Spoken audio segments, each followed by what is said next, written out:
You know what's a new recent trend at some schools like USC and I believe Harvard is that the school is actually willing to pay all of the tuition if your family makes less than a certain amount. In USC's case, it's $80,000. Do you know about this? Nope, I did They're not know. now providing free tuition at some schools, and you know what? I think this is going to become a bigger trend at a lot of schools because the recent tax bill taxes the endowments of these universities. So I think some of these schools, they prefer to now use the money to use it for tuition instead of just getting a large endowment. Because if you think about it, some of these schools have billions of dollars in their endowment and they weren't using it for tuition, to lower tuition or provide scholarships. Like, you're thinking, is this just like a hedge fund that just happens to also run a school system? It's kind of a weird thing. What do you think about that? So I think that I think there will be a trend at some schools to provide more scholarships. So if you're thinking about how to get fund in education, the truth is some of these schools are going to actually be providing more freebies in the years ahead, I think.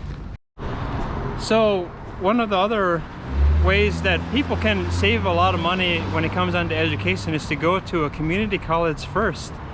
Far too many people focus on the prestige names like USC, UCLA, Harvard, and Yale.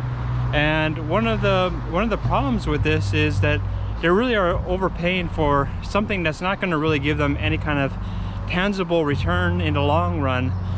Because the truth is, you can start at a community college and go to one of these fancy schools. Nobody will care that you started the first 2 years at a relatively affordable community college. No one will notice. In fact, your odds of getting into the better schools are a lot higher once you start off at the community college. So I think that's actually a really great way to save a lot of money.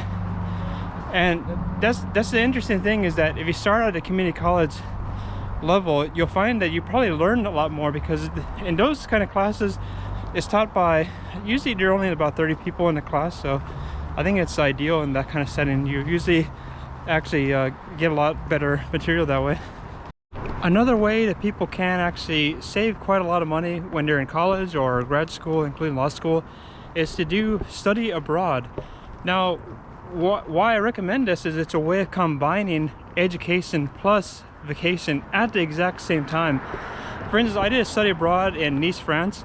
So instead of going to Nice, France as a vacation, I just went there as part of the education, and actually was cheaper than if I had just taken the same courses back home over here in at Chapman, where I went to law school. So oftentimes you might be able to save more money by doing a study abroad. It's hard to believe, but nowadays you'd be surprised at the options that are available. Another thing that's important to keep in mind is that a lot of professors will sign books that are classics. They've been in print for a long time, and I'm always surprised when people buy some of these books at full price when you could actually buy some of these. I mean, some of these books are available really cheap used. Maybe it's not the right edition, but who cares? It's the same information. It's not as though if you read this you're not going to really get the same insight or be able to pass the test. You should be able to pass it. I used to do it.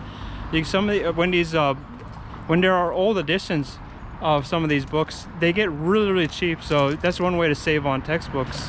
Just buy an older edition. Another thing people can do to save money in college is to try to overload yourself with so many credits that you graduate early.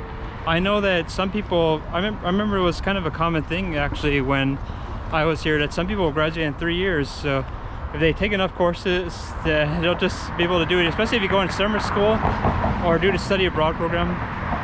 Also, some people would do that as well with the grad programs as well. Like, you could do law and you could do an MBA program at the same time, and instead of it taking double the time, you're able to use some of the credits from one program to actually allow you to graduate from both programs a lot faster. So that's another technique to save you some money when you go to college. Another way to save money for college is a site called Upromise.com. And the way it works is you put your credit card number into the site, and it will automatically provide you rewards that you can redeem to put into a college savings account. So this is an excellent way to get extra money for college without spending a single dime to get more, or even to work harder to get it. Just Upromise.com. It's a great way to save money for college with no extra work whatsoever. Some employers are willing to provide tuition reimbursement. So if you spend $5,000, they're willing to pay $2,500. And there are quite a number of large corporations that actually do this. I knew a number of people in college who were working for companies that would match the amount of money they were spending on their college.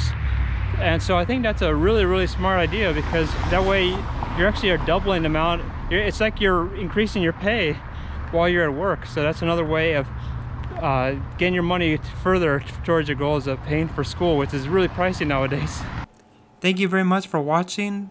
Please subscribe and hit that like button, and I'll see you again in the next video. Thanks, everybody.